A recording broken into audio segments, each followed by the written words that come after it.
I'm gonna tell you a little bit about my granddaddy's career. And sometime when I talk about his music stuff, I refer to him as Clarence. Everybody in Johnson County to this day knows him as Tom, and the only one in Johnson County that calls him Clarence is me. And if I get to it, I'll tell you why. But his career was one of ups and downs, and the first part was real hard when he was going around playing at the medicine shows, busking up in West Virginia, trying to get enough money. But he finally achieved some success in 1928 when he signed on with a old-time string band from Wilkes County, North Carolina, known as the Carolina Tar Heels. And he went on after he finished with them, he went on to play with three other well-known string bands of the era and made quite a few records. And I'm estimating at least 25 records with 2 songs on each side. And then he made some banjo records, including the Coo Coo Bird. And the Coo Coo Bird turned out to be everybody's favorite song and his most famous song. And in a minute I'm going to tell you how the Coo Coo Bird got recorded. And it was almost as if by accident. It almost didn't get here at all. And when he started out with the string bands, first one was the Carolina Tar Heels.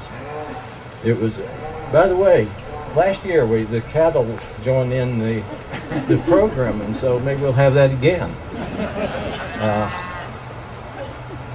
And it was such a good deal for him to sign on with the Carolina Tar Heels because they already had a recording contract with Victor. And as a 2-man band, they had put out several records. And he signed on as the 3rd man, and they did some more recordings. And at the time, these recordings were very, very popular. And it was a big break for him. He went on, after he finished with them, he went on to an organization called Bird Moore and his Hot Shots. And I'll come back and tell you a little more about them in a minute. The 3rd group was a large string band in the era. They had 5 people playing, and a couple of the guys played 2 instruments, the harmonica and one other. And they had a big band, old-time sound. The last group was a duo, Ashley and Forrester, and they made most of their recordings in 1933, and they were blues numbers, what you would sometimes call the country blues or white blues. They made a lot of records, and many of their records appear on the blues compilations that are put out.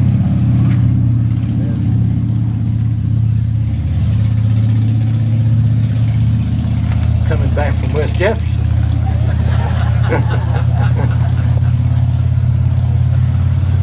So anyway, we'll go back to when he signed on with Bird Moore and his Hot Shots, and they were 3 guys who were all independently successful with this since Clarence now had been with the Carolina Tar Heels. So this was a band that people were interested in. But I think they got together initially primarily to go down to Johnson City to try out for the Johnson City Sessions. If you all have ever heard of the Johnson City Sessions in 1928 and 29. And Bird was the leader of the group. He was at that time living in Norton, Virginia. The other member was Clarence Green, an old-time fiddler and one of the best. It was from Mitchell County, North Carolina, and he worked mostly down in Johnson City, Tennessee. And he, in fact, had been to the original Johnson City Sessions, 1929, and recorded a fiddle tune. And then my granddaddy was brought on as the lead singer and a guitar player. And before they went to Johnson City for the sessions, Bird says, "Okay, boys, I'm going to tell you what the rules are going to be for this recording session if we're successful." said, we'll record the songs at Birdmore and his Hot Shots, and any money we make off of this, we'll split 3 ways across the board, and that'll be that. But now, if anybody in the group here wants to make a solo album, then that'll be okay, and that person gets to keep all the money on that solo album. And he's Clarence Green had, in fact, the previous year recorded a fiddle tune that was on from the first Johnson City sessions. And Bird said, now, Clarence may want to do another fiddle tune. And he said, I've heard they need some banjo players down there. They're looking for somebody who can play an old-time banjo. And he said, I'm going to try out on the banjo. And he says, Tom, you may want to play your guitar and sing a solo. You may want to try it. Now, where my granddaddy told me, he said he thought right then, man, I'd like to try out for that banjo thing. I wish I had a banjo. He didn't have a banjo, and he thought, well, you know, he thought about it hard. He said, maybe I could borrow Bird's banjo. And then he thought about that and said, you know, that might not be a very good idea, because Bird is the leader of the group. And what would happen? He thought about it all the way down there. He said, what would happen if Bird didn't get a contract? And I did. And Bird could have some bad feelings about that, and I need to work. So he just couldn't work it out, and he said, well, it's just not going to happen. But he said, I bet they would like some of them Lassie making tunes. So it didn't work out. But they went on down to the Johnson City sessions, and they got hired. They recorded 2 records, 4 songs that are still available out there. Really good stuff. So they came back over to the studio there where they were trying out banjo players, and my granddaddy said he'd just tag along with Bird and see if Bird got a job. And they got over, and Bird played several banjo tunes for the guy, the producer. And he said, Bird, you're real good. He said, them good banjo songs, and I like the way you play, but I've had 2 or 3 other banjo players in here already that play the same style, the picking style, kind of the Charlie Poole style. And he said they play the same style, and I just don't need any more. And I'm sorry. And Bird said, well, that's okay. I understand. He's packing up to go. And my granddaddy had come in with him when it happened, and he was sitting over in the corner on a stool listening to this go on. But he noticed, when he first walked in, he noticed that there was a banjo hanging on the wall. And he's thinking again, you know, he's wondering whose banjo that is. And I wonder if I could borrow that banjo. And you know, so he decided not. It's still the same thing. How's Bird going to feel? You know, he'll have bad feelings if I would try out. And so when the guy told Bird he couldn't use him, he said to Bird, he said, but you know, he said, I tell you what I would like. He said, I saw another producer that had some recordings of some guys from way back in the mountains, back in the darkest part of the hills, that played some kind of old-time banjo, and they'd take that thing and they'd tune it up in some weird minor key, and they'd start singing in this real old sounding voice that'd sound like them, both them, and the song they were singing was 100 years old, and they wouldn't exactly pick the banjo. They would kind of thump on it, and about that time my granddaddy stood up off the stool and said, hand me that banjo down off the wall. So that's how it got recorded. He went ahead, he tried out, he recorded 4 banjo songs that day: Coo Coo Bird, Little Sadie, and I'll think of the others in a minute. Dark Holler Blues was one, and I think Only Wise was the other. And they put him out. They were happy with him. They got in touch with him, asked him to come back to Atlanta the following year and record 2 more Lassie making banjos. So that's the story of the Coo Coo Bird. Now the next thing that happened, you know, I had all these records, the banjos and the others, and they would have been just filed away and forgotten, except In 1952, this weird guy, really weird guy called Harry Smith, put out this album called The Anthology of American Folk Music.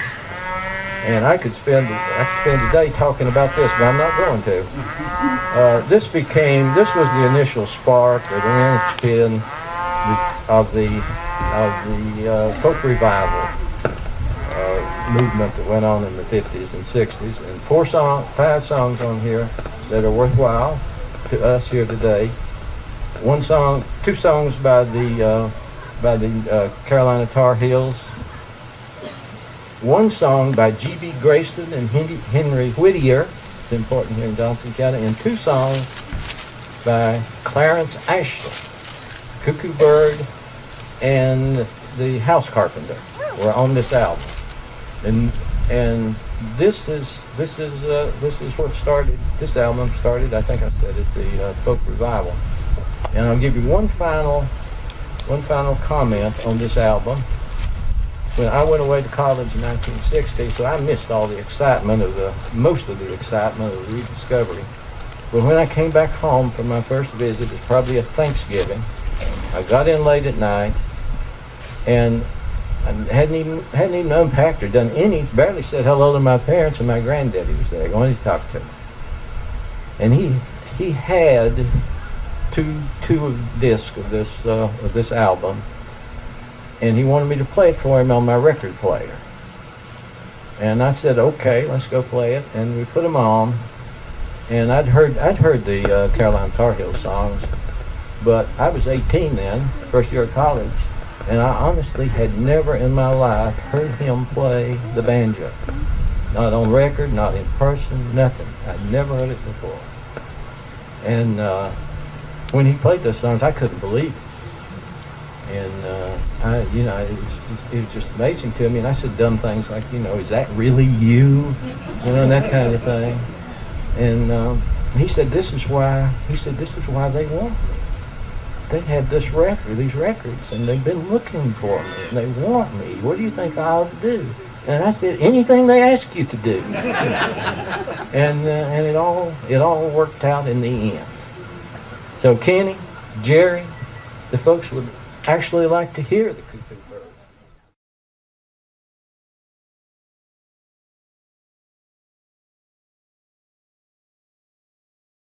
Next song that we'll be playing is called the Coo Coo Bird, and a little information about that song. It was first heard in the 13th century as an English brown song, and then later on it came to America by the settlers, and it was a folk song in the Appalachians, mainly sung by women with the strum of a dulcimer, and it was a song about lost love. And then later on, the men in the mountain took the song and added verses about gambling and all that stuff. And we have now the Coo Coo Bird, which is the version that we'll be singing. Ready? Okay.